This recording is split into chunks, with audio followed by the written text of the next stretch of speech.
Thank you very much, Secretary Ricky Manalo and the members of the Cabinet, Mr. Kevin Rudd, President of the Asia Society, part of our delegation, the House Speaker Martin Romualdez, our Ambassador to the United States, Ambassador Babes Romualdez, all the distinguished guests who have come to join us this afternoon. Ladies and gentlemen, good afternoon.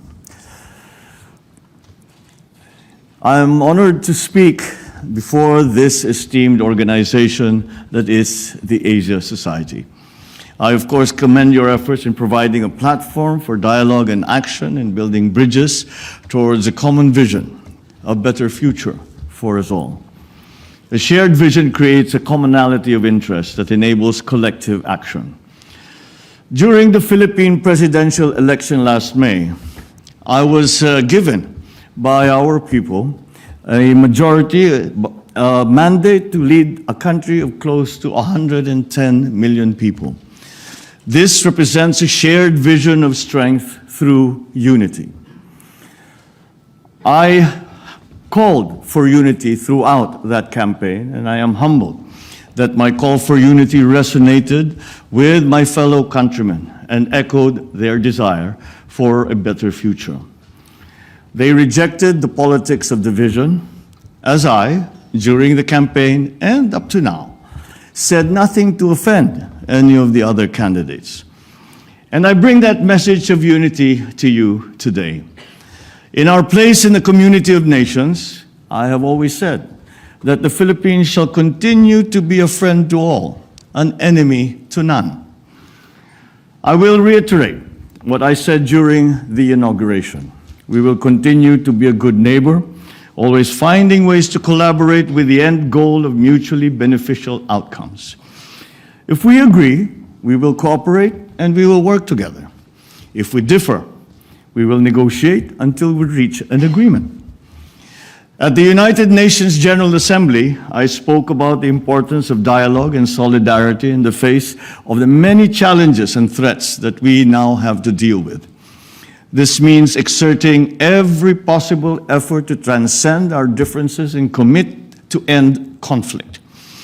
We are compelled to do this despite the increasing geopolitical tensions and aggressive strategic competition that is transforming the global landscape. The United States certainly plays an important leadership role in fostering an environment of stability and peace, not just globally, but certainly in our region. We appreciate the recognition by the United States of the strategic importance of the Indo-Pacific area and its long-standing alliance with the Philippines in this regard.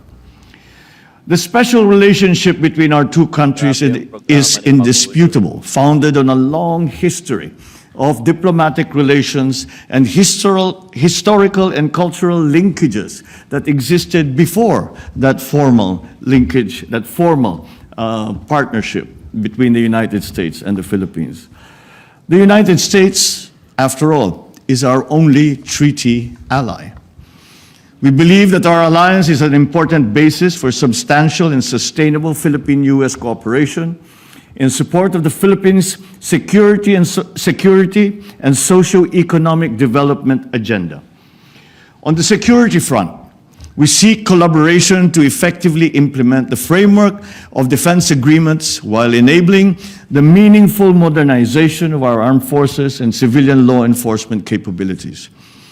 As I clearly stated in my State of the Nation address, I will not preside over any process that will abandon even a square inch of territory of the Republic of the Philippines to any foreign power.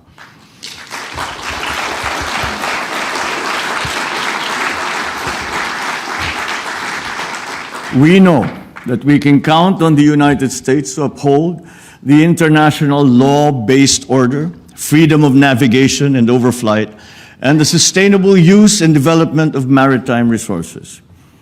But equally important, we look to the United States to promote peace, security, and prosperity.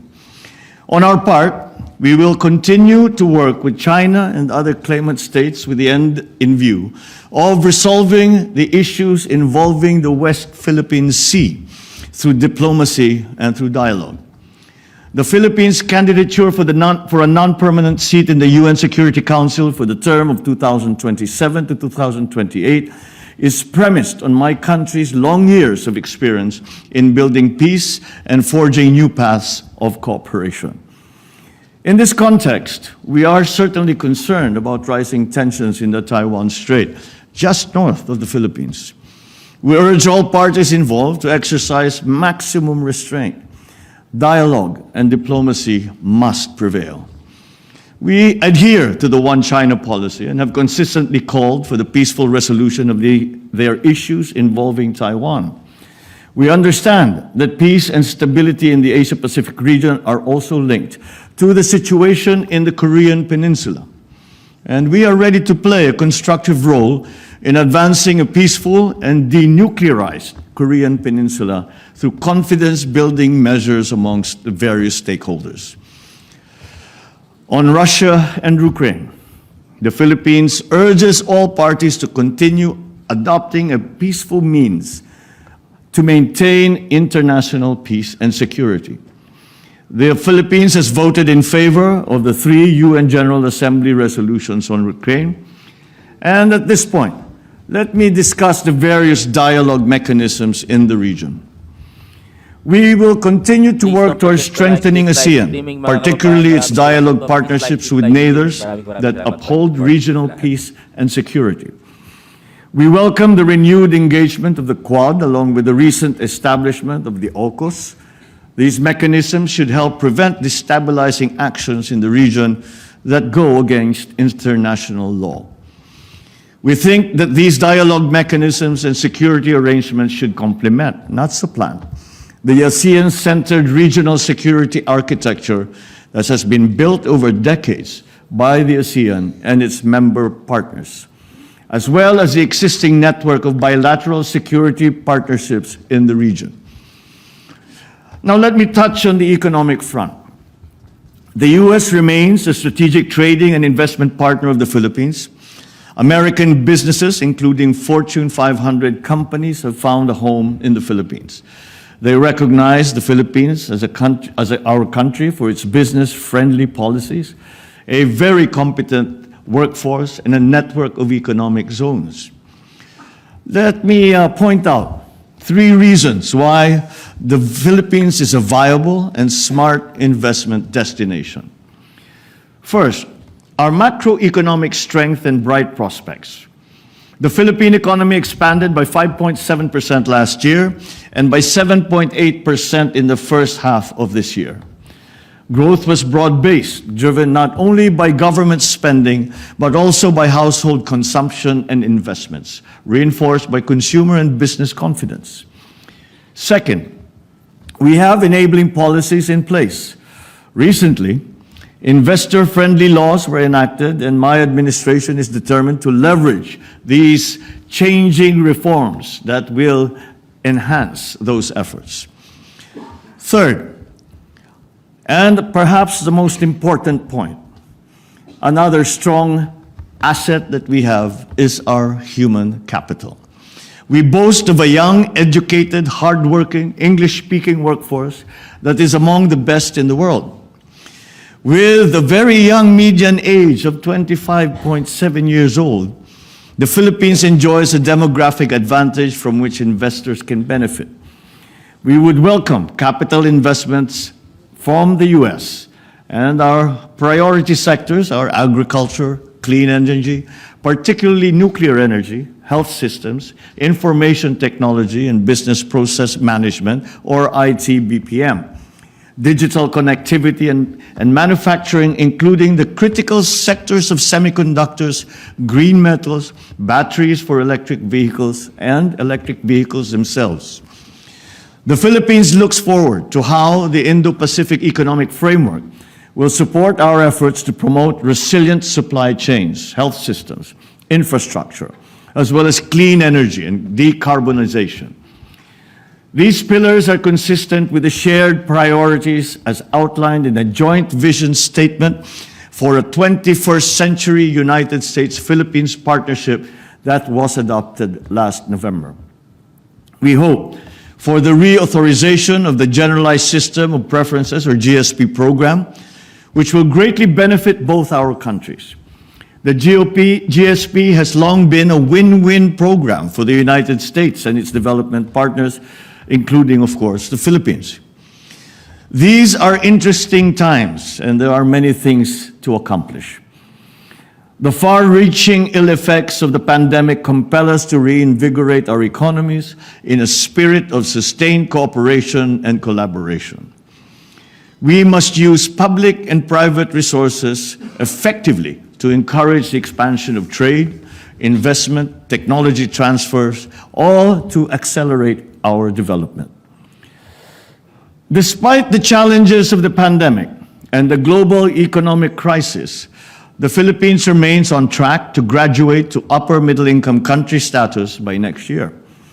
With steady investments in infrastructure, agriculture, food security, public health, education, and other social services, we seek to become a high-income country with zero extreme poverty by the year 2040.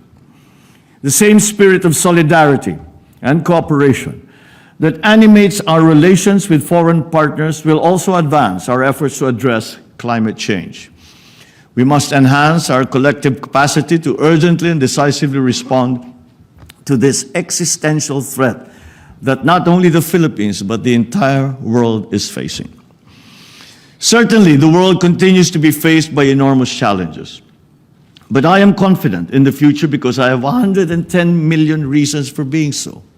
Such is my faith in the Filipino people and the relationship we hold with the United States and our other allies and partners and friends. With the continuing support of our only treaty ally, we know we can make a better future happen. Thank you and good afternoon.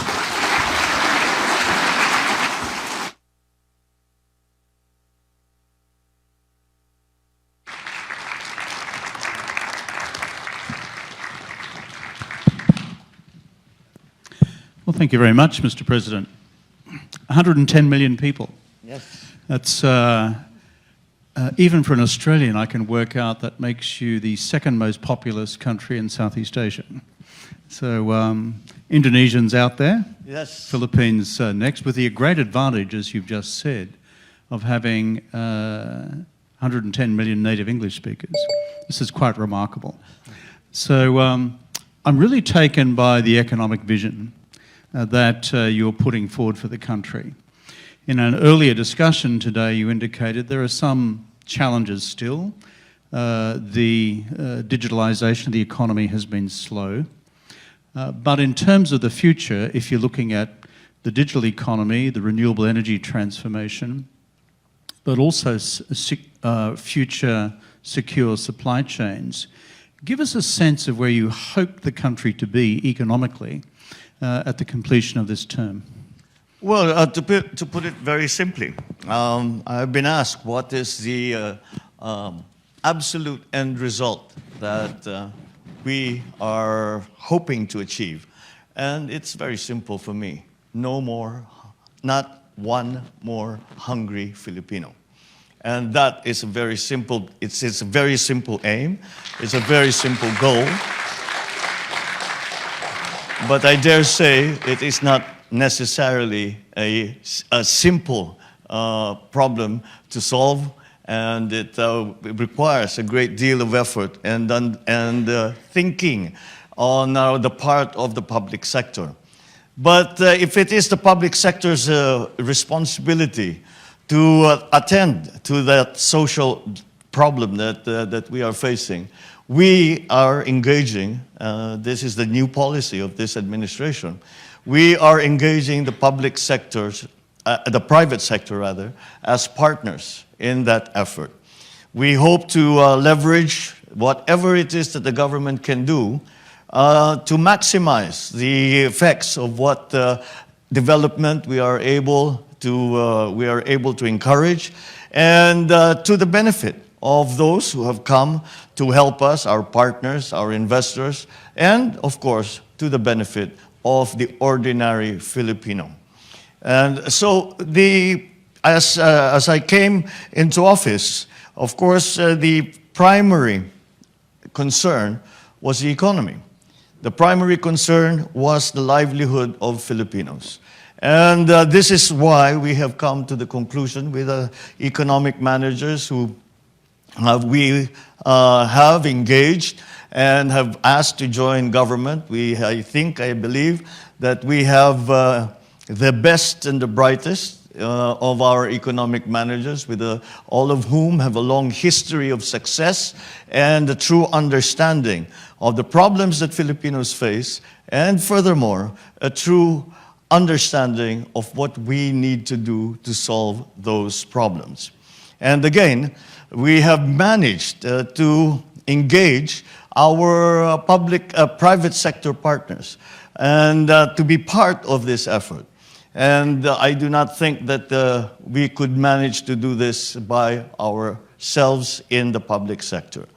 To take that point a little further, I would say that not only private sector partners in the Philippines, but also partnerships between governments and the Philippines, as partners, as allies, as friends. As we all emerge from the pandemic and try to reinvigorate and transform our economy, I believe that the partnerships that we make between our friends and allies around the world are going to provide the stability that we are going to need as we face a new world and face the problems really that we have not faced before the pandemic, and we have not faced before, and we now have to find new solutions. Business as usual, in our view, simply has no place in that, because it is not business as usual. The pandemic basically has changed everything. We live differently, we work differently, we study differently, our social contacts are done differently. And as you can imagine, this leads now to that process of digitalization that we all need to undertake if we are going to be part of the new global economy. And so many of these aspects of the economy we have tried to analyze it, and it is surprising, for me anyway, that when we sat down with the economic managers and we talked about industrialization, we talked about energy supply, we talked about digitalization, and at the root of it, at the heart of the problem, was our agricultural sector. You would think that the high-tech industries would be the ones that would hold the key, and they do in many ways. But all that we can do with the new industries still have to be founded on a very strong and reliable agricultural sector. The pandemic showed very clearly the weaknesses that Philippines has in terms of being able to provide a strategic food supply to our countrymen at a price that they can afford. And so that, for us, has been really the first step, is trying to improve the production of agricultural products. And of course, this has been made terribly difficult with the shocks that the agricultural sector, perhaps not just in the Philippines, but around the world, the shocks that have been dealt us by the conflict in Ukraine. It is a constant surprise to all of us, but that we are having to learn to live with, that a conflict in Eastern Europe should affect the Philippines at such a profound and basic level as agriculture.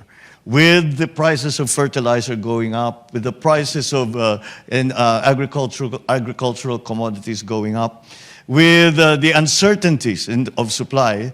And so we now have to go to what we describe as non-traditional sources, and we have to diversify. I don't think that this that this is unique to the Philippines. I see it in many of the other countries. So those are the first steps I think we'll have to do with the agriculture. And then we have to fix our weaknesses in the bureaucracy. We have to learn to be more efficient. We have to streamline our civil service, both at the national and at the local level.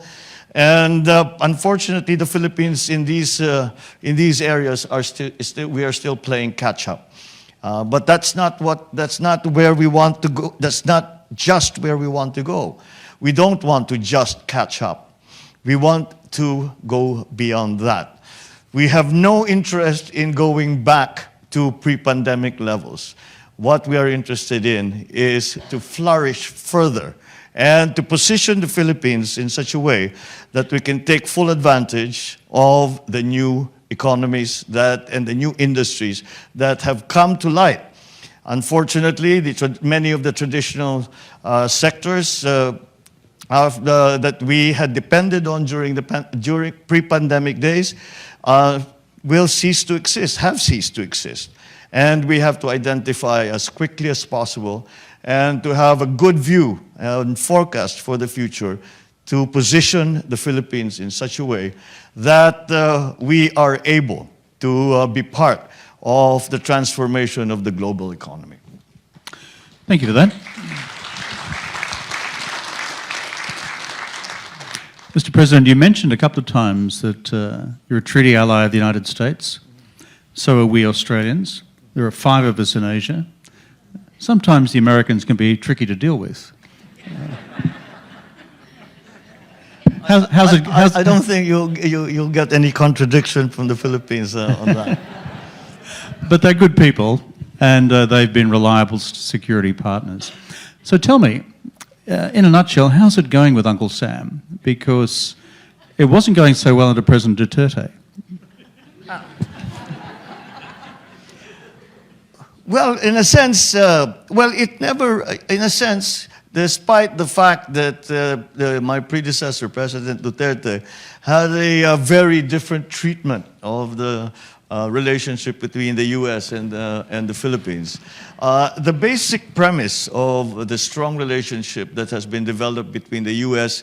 and the Philippines over more than 100 years, beyond the time that we had a formal diplomatic relationship, is recognized as being as strong as it has ever been, and that it is necessary, especially with the events of the past few weeks and months, maybe, where what has happened is that many times I had felt that in the past years there was a feeling that we had come to a kind of modus vivendi in our region.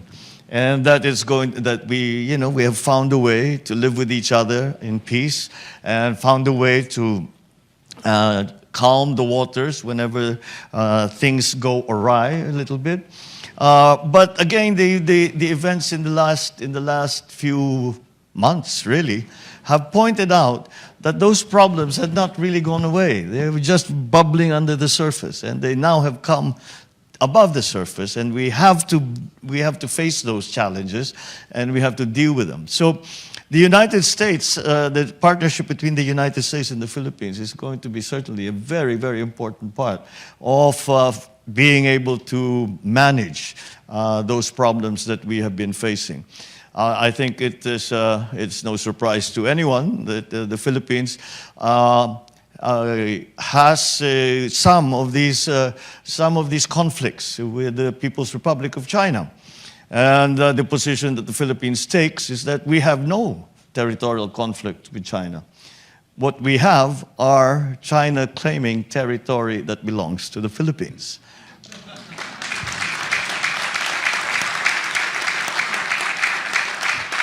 So this is the position we take, and with our American partners, we have promoted that position. We have also made it very clear to our friends in Beijing that this is the way we feel about it. And as a consequence of this challenge that we have, this territorial challenge that we have, I'd like to point out that this is the first national election in the Philippines where foreign policy was an issue with the people. Generally speaking, in our experience, the foreign policy, the ordinary citizen, the ordinary voter, would say, well, foreign policy is not really our concern. Let the experts in government decide that. But when it happens that our fishermen are not allowed to continue with their livelihood, to fish in areas where they have fished for the last 30, 40 generations, then it becomes an issue right at the gut of our people. And that is where we find ourselves now.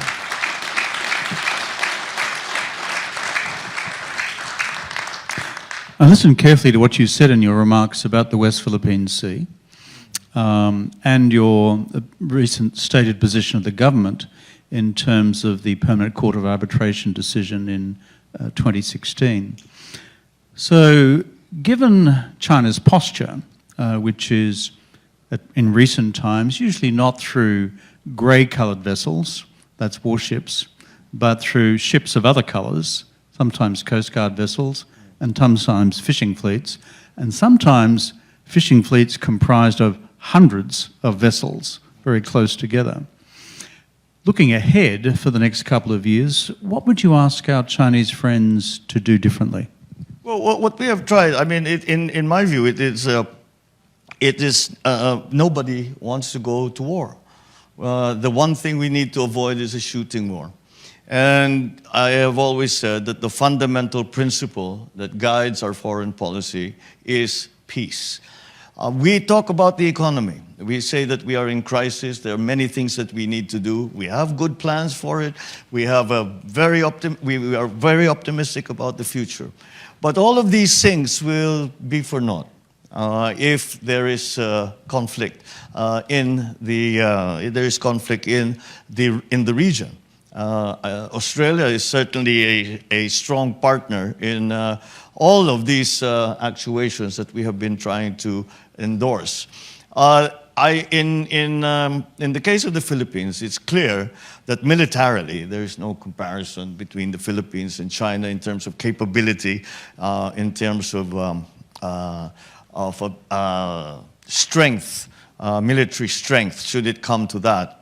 However, we believe that the strength that we can apply will be from the partnerships, once again, that we have with countries like Australia, with our ASEAN members, with the rest of our friends and allies in the region.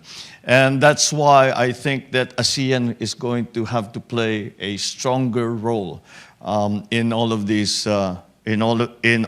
discussions, and in trying to, again, keep the peace and slowly, but continue to engage China. Because once that engagement stops, then there is no progress. And then things could very easily deteriorate, and that is not what we want to happen. So we have tried, on a bilateral basis with China, although we maintain our position in terms of our maritime territories and their fishing rights, our economic zones, we have nonetheless tried to continue to engage China on that basis, on those subjects, but also engage China on other aspects. The people-to-people relationships, even the economic relationships that we have fostered with China, even some of the other exchanges that we have had in terms of education, in terms of cultural exchanges, in terms of all of the other things. I have always told my Chinese friends, and I said, let us not make our differences concerning maritime, like the baselines, the economic zones, etc. Let us not make that the defining element of our relationship. Because if that is the only if that will be the defining relationship of the defining part of our relationship, then we are really at a standstill. And hopefully if we make progress in other areas, this will help. I always quote that the way that the United States, for example, and China came together was through ping pong. If you remember, it was because the Chinese ping pong captain played with the United States ping pong captain, and they became friends, and ping pong went to the United States. And this led to Richard Nixon going to China and establishing diplomatic relations.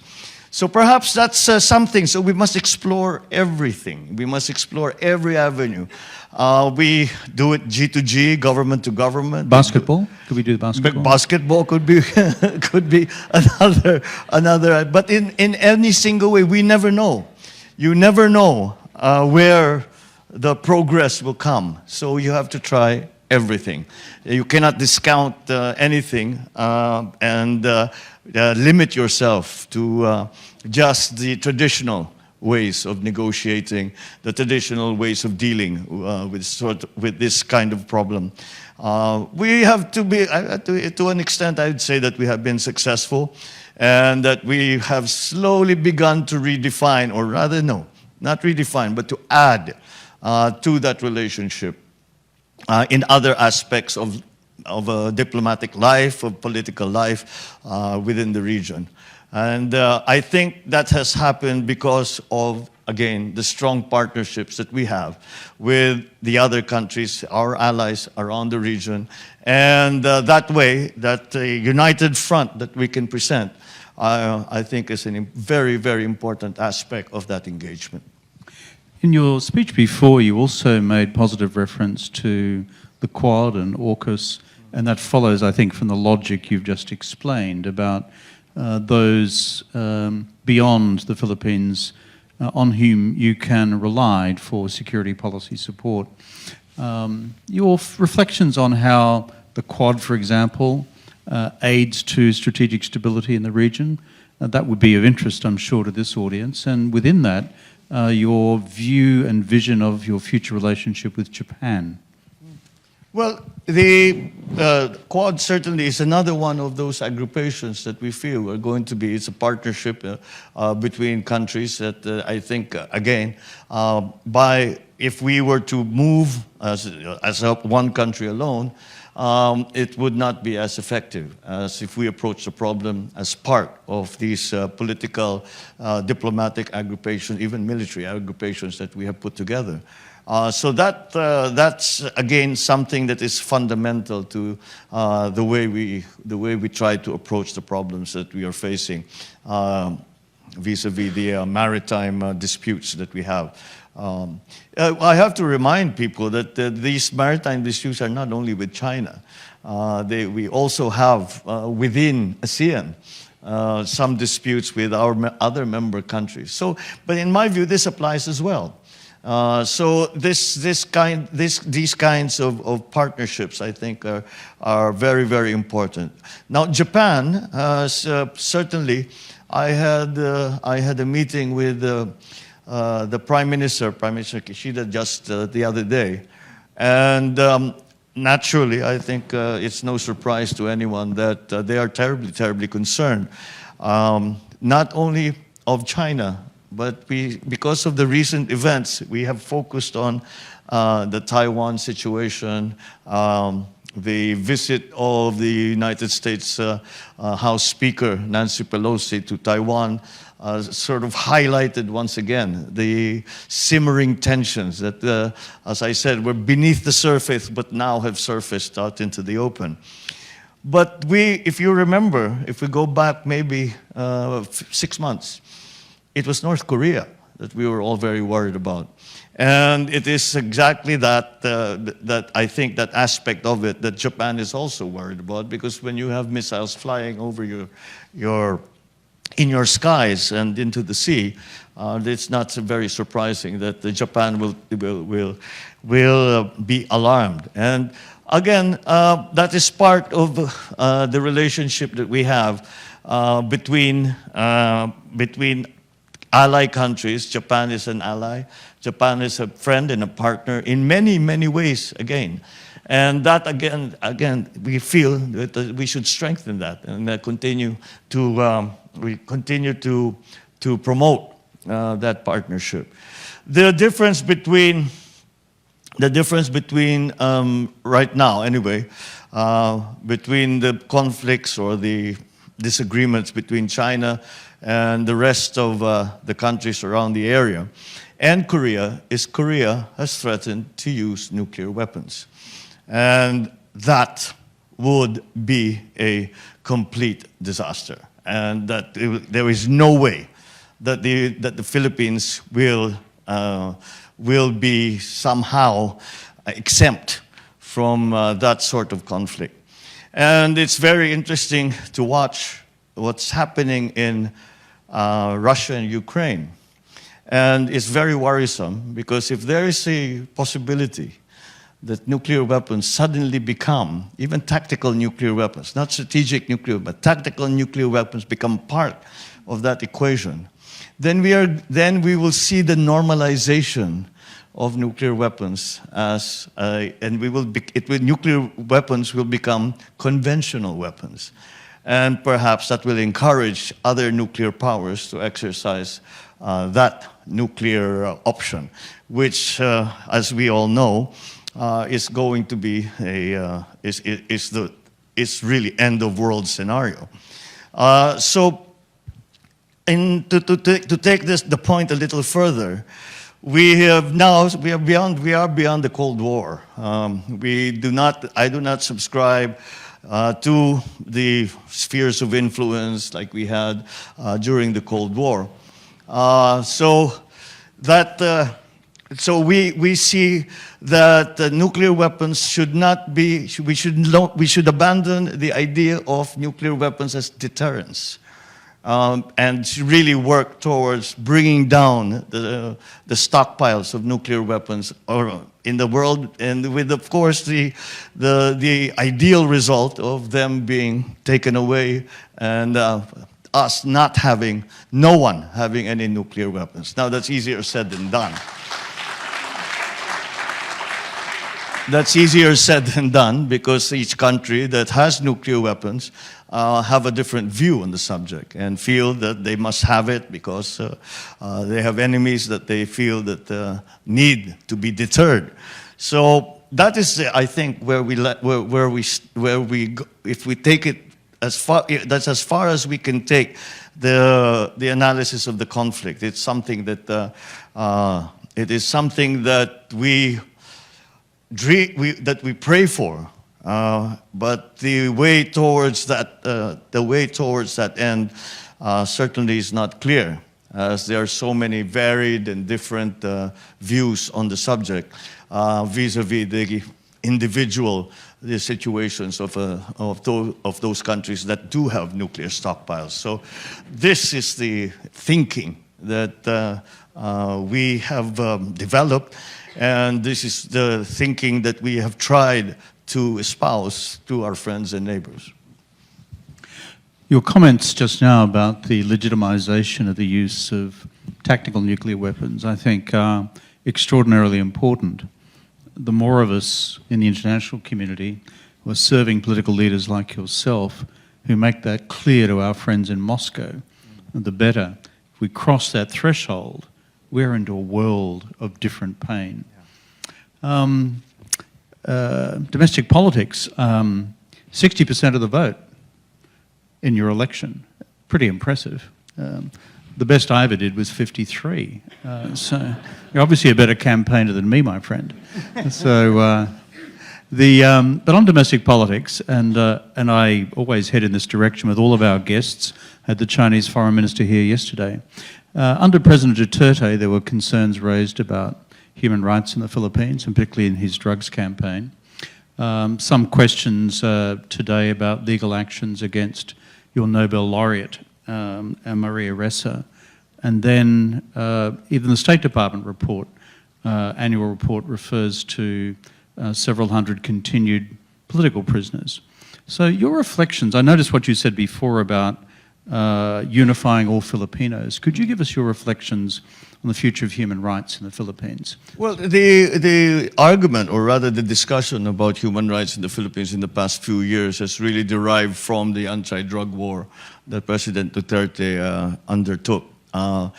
And as I come into office, you look and you see we cannot stop the drug war. The problem continues to exist. What we can do is to examine and learn lessons from the experience from the past administration. And to go into a little more detail, I think we have found, it is certainly my view, that enforcement, which has been the part of the drug war that has been most vigorously pursued by President Duterte, only gets you so far. And my approach is slightly different. And we look at the drug problem in the Philippines, and it is a significant one.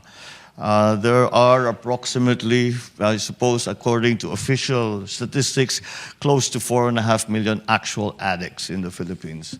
And that the corrosive effect of on society, on criminality, on the drug syndicates, etc., even the politicization of the whole drug syndicates and their networks is something that we still have to deal with. And so perhaps we should look at it, we should look, instead of just enforcement, which will continue, but in a more focused way. I tell when I first came to my first command conference with our policemen, and I said, we will adjust. Let us adjust our focus, and let us also look at prevention. Let us education to our young people, to say that, this is a dead end. This will get you absolutely nowhere. It will get you put in jail. It will get you killed. And even if it does not do that, this will take away your future. And second part of that is cure. To be more sensitive and more sympathetic to those who actually have gotten caught up in this lifestyle. And so that is something that we are now promoting. We are trying to learn which are the best methods now to pull our victims, really is what they are, pull them out of that culture and to help them start again and live a good life as good and constructive members and contributing members of society. Now, as to the enforcement, to put it very bluntly, I simply told them, look, I'm not interested in the kid who makes 100 pesos a week selling weed. That's not the person that I want you to go after. I want you to go after people who, if we get them, if we neutralize them, we put them in jail, we put them away, whatever it is, will make an actual difference, so that the supply of drugs, the system of distribution, the system of importation of drugs, because much of it really does come from abroad, that will actually make a difference. It will put a stop to it. And that's what we are working on right now. So those are the different elements of those three elements of the anti-drug effort of this government. Those are, the focus has certainly changed, and even the methodology has changed. Well, thank you for that.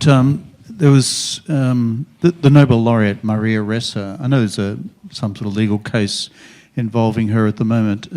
What are the prospects there? Is it caught up in your courts, or is it because she's a Nobel Prize winner, there is international preoccupation with her case as well? Well, really what happened with Maria Ressa and Rappler is that it was determined that it is a foreign enterprise, and that's not allowed in our rules, in our law. And her situation right now is that it has nothing to do with her political leanings. What has happened is that an individual has filed cyber libel cases against her, and that's what she's facing now. So that is the situation with Maria Ressa. Rappler actually continues to operate. You can look them up on the internet. They make their comments and make their posts, and they continue to operate in that way. However, she herself as personally is facing, I believe it's 2 cyber libel cases, and we just we have a very clear delineation of powers in our political system, very much styled after the American system, where we have the executive, the judiciary, and the legislature, and they're co-equal. And so it is highly improper for the executive to interfere in either the legislature or the judiciary. So the end of UN week here in New York, you've had a bucket load of meetings. Have you had some fun? Well, being in New York is always fun. I haven't been. I haven't been in New York for a good long time, actually. Just for whatever reason, it's been. I think we were calculating it with my wife Lisa, who is here. We were calculating, 22 years since we came back to New York? Put your hands together for the First Lady of the Philippines.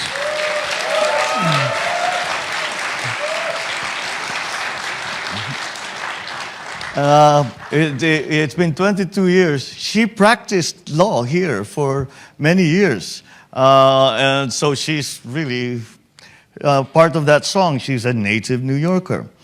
And we missed it. We missed it terribly.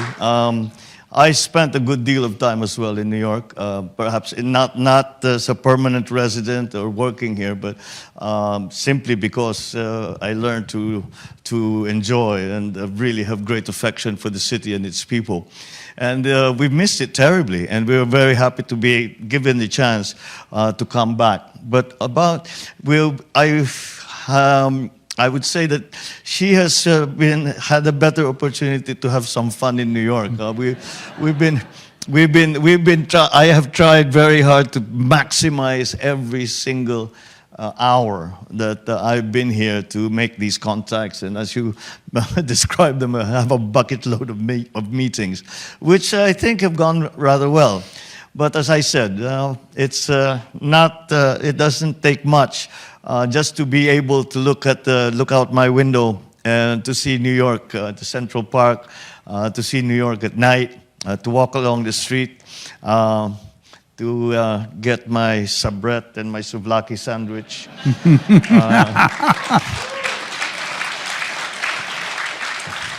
Go to Katz, have a pastrami on rye. Did you go to Essa Bagels to get your bagels? And I'm a happy camper. Doesn't take much. Yeah. Well, I have much the same sentiment about this town. For a small town, it's not bad. Mr. President, as you said, UN General Assembly Week, I always found to be a bit like speed dating for heads of government. In the door, out the door, in the door, out the door. You are such a welcome guest here at the Asia Society. Our centre in Manila, headed by Doris Ho. Put your hands together for Doris.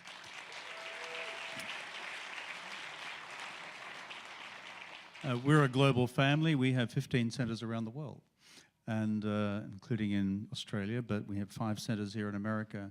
You are always a welcome guest here because we wish your country, the Philippines, all the best for the future. Thank you, Mr. President. Thank you, Mr. Kevin Rudd, for those very kind words, and thank you all, members of the Asia Society, for this very warm welcome that you have given me. Thank you very much indeed.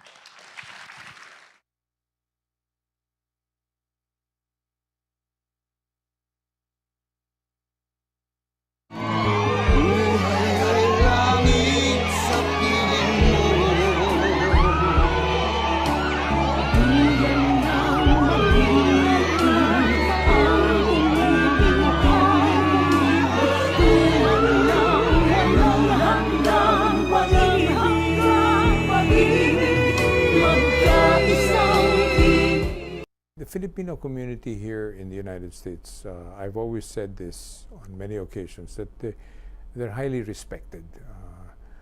For every time I have a meeting with, especially with U.S. congressmen and U.S. senators where they have a large Filipino community, even if we are, I wouldn't say arguing, but we're talking about very special, very important issues, we end up always talking about the Filipino community and how happy and very proud they are of the Filipino-American communities that they have in their districts.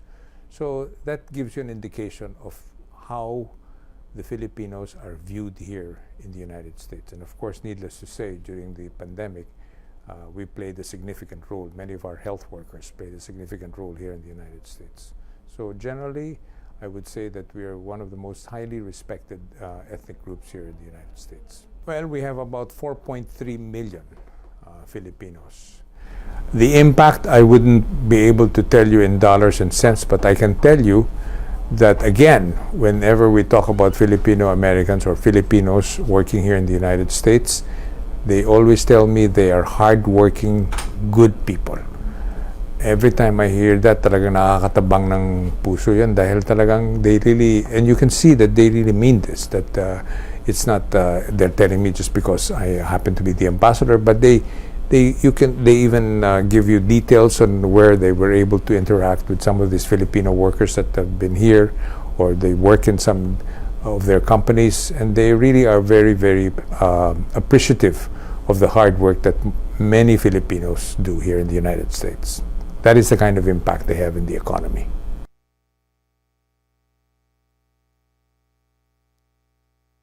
Well, this is a very historical event.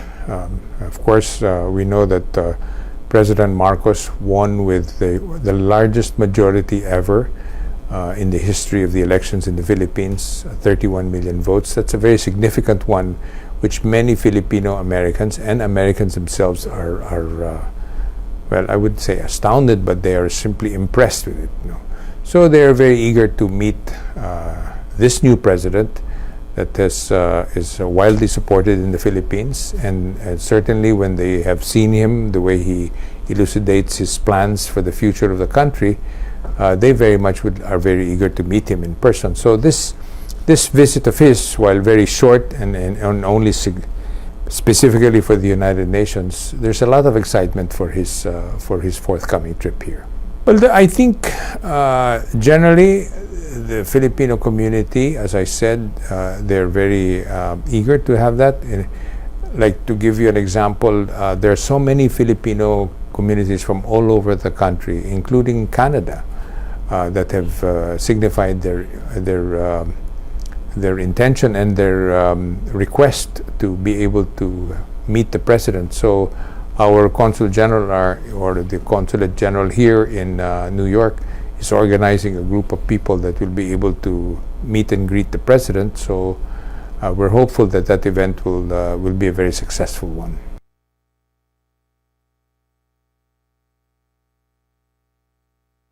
As the president said and told us, he would like to really see more economic trade or economic activity between the Philippines and the United States. And I think his trip here to go to the United Nations, the other part of it really is to have as many meetings as he could possibly include in his schedule with American companies, CEOs, and different sectors of the American business community, especially in areas of the agriculture, of course, which is very important for him, clean energy, alternative energy, and other business activities, food production, that would probably be part of his whole agenda in the next 6 years. When President Biden first called President Marcos 2 days after the elections, on May, I think 11 that was, both have signified their intent to meet one day soon.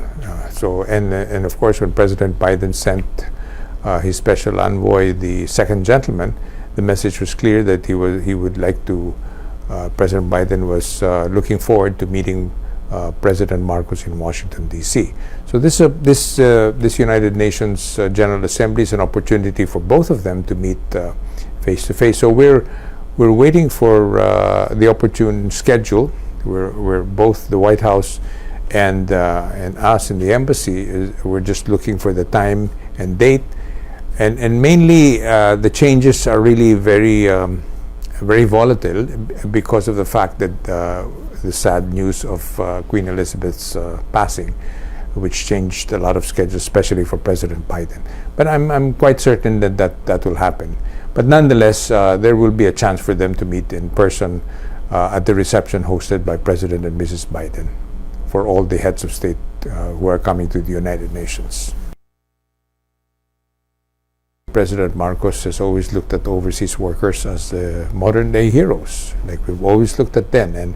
And certainly, for us in the embassy and all the embassies, I assume, in all over the world, the Philippine embassies, one of our main concerns is to see how we can protect and also do whatever it is that we can do for our Filipino kababayans. As you know, the President promised the Secretary Tuts Ople, who is now the Secretary of the Migrant Workers, that will be up and running, he says, by next year. That will definitely be very important for all our workers to have a department just focused on them and their needs, and how we can enhance and be able to help them in their work outside of the country. A lot of it is to look at more economic opportunities for both the United States and the Philippines. As I said, one of them is clean energy. You know, climate change is a very important issue that the President, I'm sure, will mention it during his speech at the United Nations. So to add to that is to have companies that are involved in clean energy, for instance, and alternative energy here in the United States, to find ways and means to be able to come and perhaps have a joint venture with our local companies. That's why he has invited several companies, big companies from the Philippines, their CEOs, to join him on this trip to be able to connect them. And this has been very effective. Almost all presidents have done this, but more so with President Marcos now, because he sees really the economy as the way to move the country forward. He wants to see more people that will prosper in the country in the future. We're very grateful that the President is coming, and it will be an opportunity for him to be able to sort of like raise the flag and show that the Philippines is here and we're ready to play a part in global peace and prosperity.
Pagmamahal sa'yo.